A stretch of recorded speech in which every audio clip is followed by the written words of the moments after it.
ইয়াজুজ মাজুজের প্রথম হিংস্রতার প্রমাণ আমরা কোথায় পাই? কিভাবে বোঝা গেল যে তারা মানবজাতির জন্য ভয়ঙ্কর বিপদ? ইয়াজুজ মাজুজ মূলত আদম আলাইসাল্লামের বংশধর। বলা হয় তারা নূহ আলাইসাল্লামের পুত্র ইয়াফেজের বংশ থেকে এসেছে।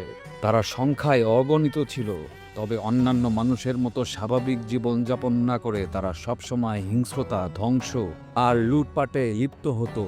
তাদের প্রথম হিংস্রতার প্রমাণ আমরা পাই সূরা কাহফে, যেখানে বর্ণনা আছে মানুষরা জুলকারনাইনের কাছে এসে অভিযোগ করেছিল, হে মহান রাজা, ইয়াজুজ মাজুজ আমাদের দেশে বিশৃঙ্খলা সৃষ্টি করছে, ফসল নষ্ট করছে, মানুষ হত্যা করছে আর আমাদের শান্তি নষ্ট করছে।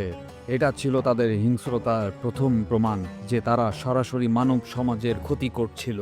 তখন মানুষ জুলকারনাইনকে অনুরোধ করল যেন তিনি তাদের জন্য একটি প্রতিরক্ষামূলক দেয়াল তৈরি করেন।